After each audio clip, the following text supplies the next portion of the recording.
Ini lapangan yang biasa digunakan untuk sholat Id.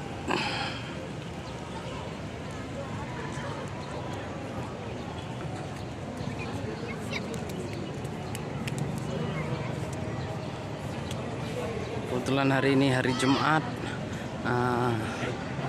rame dan payungnya udah dibuka dari tadi pagi.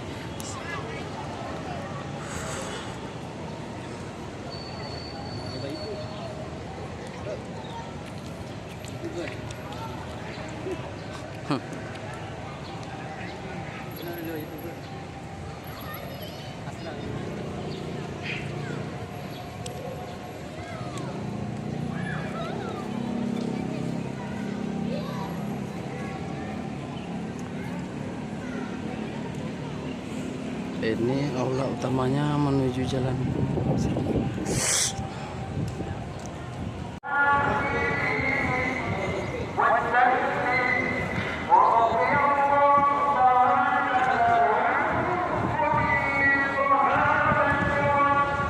Untuk menuju ke tempat wudhu kita masuknya dari sini.